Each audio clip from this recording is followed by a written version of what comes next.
Genesis 14, verses 18 through 20.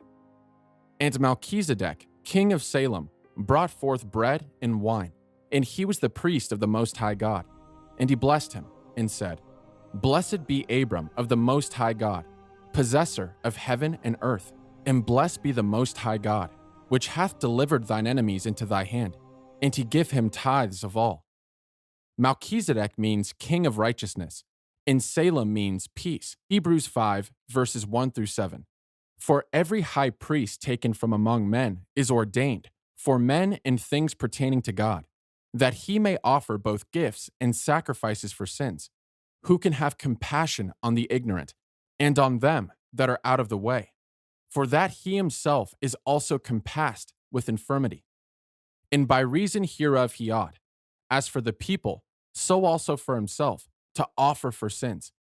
And no man taketh this honor unto himself, but he that is called of God, as was Aaron. So also Christ is glorified, not himself to be made a high priest, but he that said unto him, Thou art my son, today I have begotten thee. As he saith also in another place, Thou art a priest forever after the order of Melchizedek, who in the days of his flesh, when he had offered up prayers and supplications with strong crying and tears unto him that was able to save him from death, and was heard in that he feared. Jesus is the true and eternal King of righteousness and peace, and he is the great high priest who bridged the gap between God and humanity.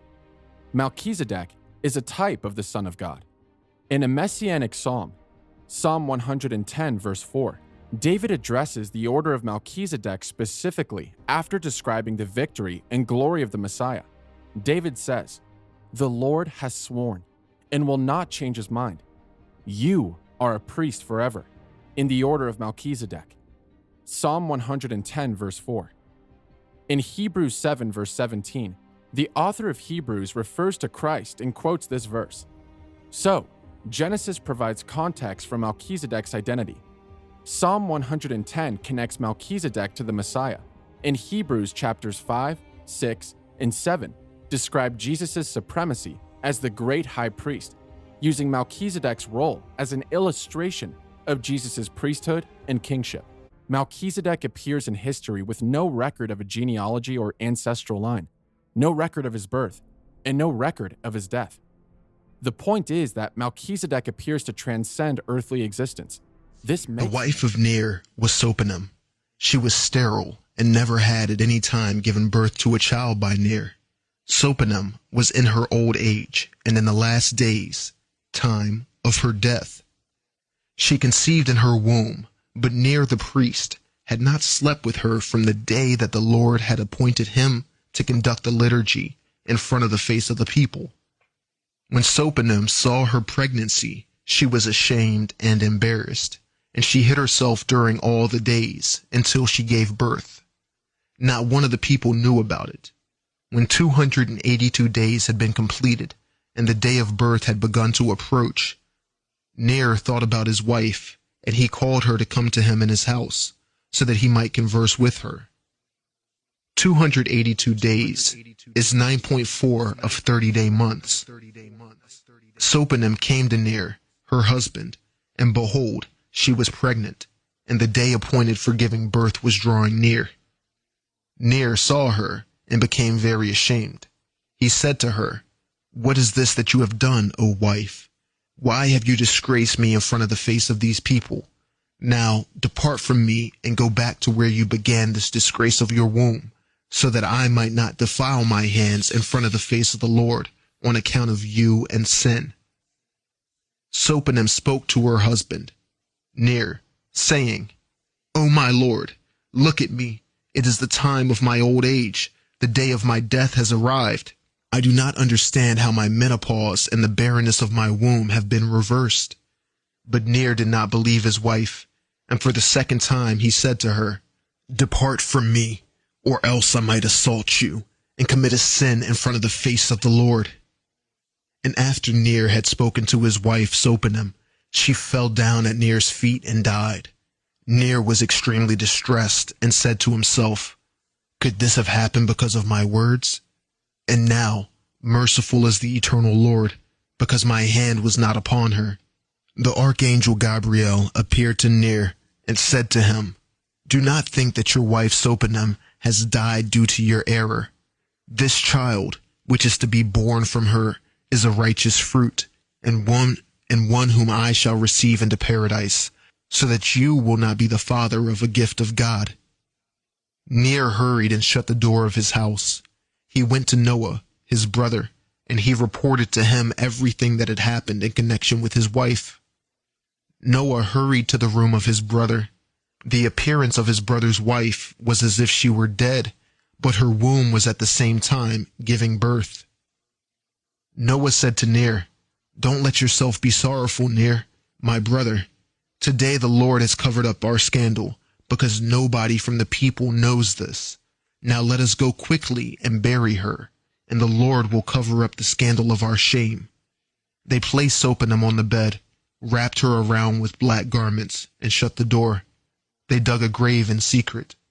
When they had gone out toward the grave, a child came out from Sopanem's dead body and sat on the bed at her side. Noah and Ner came in to bury Sopanem, and they saw the child sitting beside Sopanem's dead body, and he was wiping his clothing. Noah and Ner were very terrified with great fear, because the child was physically fully developed. The child spoke with his lips and blessed the Lord. Noah and Ner looked at him closely, saying, This is from the Lord, my brother. The badge of priesthood is on his chest, and it is glorious in appearance. Noah said to Ner, God is renewing the priesthood from blood related to us, just as he pleases. Noah and Ner hurried and washed the child. They dressed him in the garments of the priesthood, and they gave him bread to eat, and he ate it, and they called him Melchizedek. Noah and Ner lifted up the body of Sopanem, and took the black garment off of her and washed her. They clothed her in exceptionally bright garments and built a grave for her. Noah, Ner, and Melchizedek came and they buried her publicly. Then Noah said to his brother Ner, Take care of this child in secret until the proper time comes, because all of the people on earth will become treacherous, and they will begin to turn away from God. Having become completely ignorant of God, when they see him, they will put him to death in some way. Then Noah went away to his own place, and there came great lawlessness that began to become abundant over all the earth in the days of Ner. And Ner began to worry greatly about the child, saying, What will I do with him? And stretching out his hands toward heaven, Ner called out to the Lord, saying, It is miserable for me, eternal Lord, that all of this lawlessness has begun to become abundant over all the earth in my lifetime. I realize how much nearer our end is because of the lawlessness of the people. And now, Lord, what is the vision about this child, and what is his destiny, or what will I do for him, so that he will not be joined along with us in this destruction? The Lord took notice of Ner and appeared to him in a night vision. A night vision. And he said to him, Ner, the great lawlessness which has come about on the earth, I shall not tolerate any more.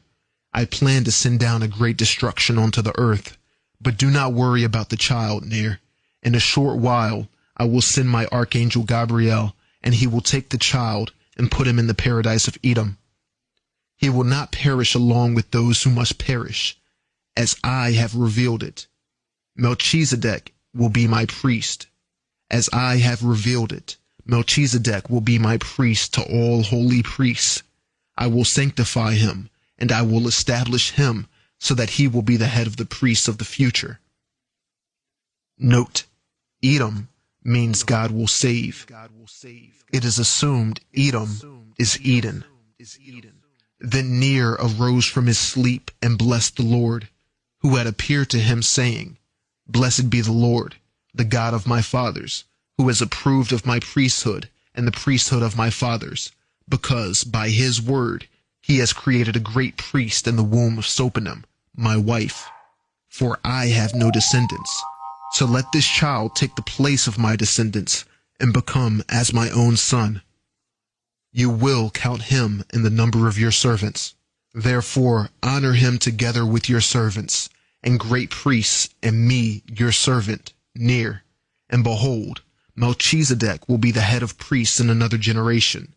I know that great confusion has come, and in confusion this generation will come to an end, and everyone will perish, except that Noah, my brother, will be preserved for procreation. From his tribe there will arise numerous people, and Melchizedek will become the head of priests, reigning over a royal people, who will serve you, O Lord. It happened when the child had completed 40 days in Ner's tent. The Lord said to the archangel Gabriel, Go down to the earth to Ner the priest, and take the child Melchizedek, who is with him. Place him in the paradise of Edom for preservation, for the time is already approaching, and I will pour out all the water onto the earth, and everything that is on the earth will perish. And I will raise it up again, and Melchizedek will be the head of the priests in that generation. And Gabriel hurried, and came flying down when it was night, when Ner was sleeping on his bed that night. Gabriel appeared to him and said to him, The Lord says, Ner, restore the child to me, whom I entrusted to you. But Ner did not realize who was speaking to him, and he was confused.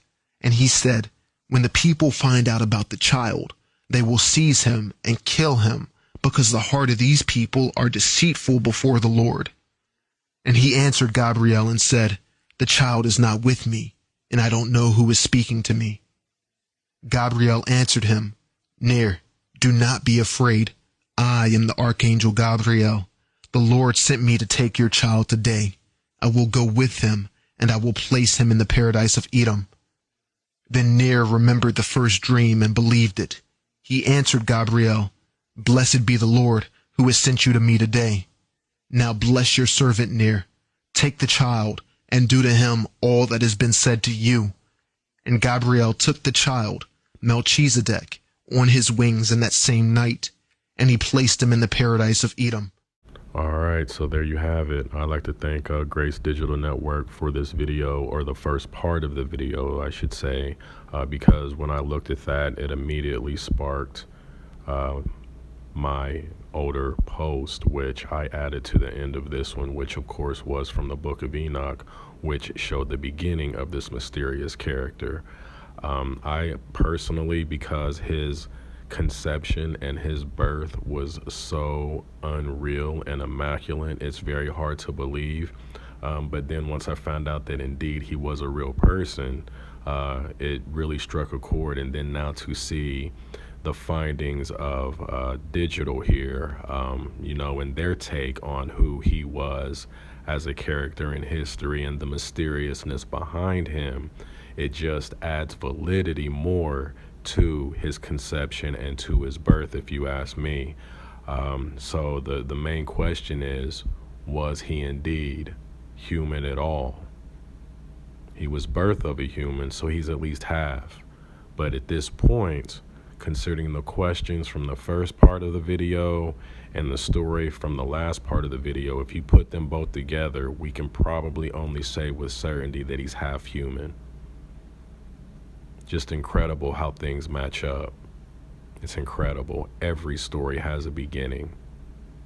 Everything has an origin. And now I have an ending to my beginning. And hopefully I can bring a beginning to his ending, because the assumption is that he just doesn't know anything about the birth or genealogy or lineage of this great character, and hopefully I was able to provide that to him. Hopefully he takes a look at this video, the end, and he can get a beginning to his ending to answer some of his questions the same way he answered mine. It's crazy how things work out, as usual.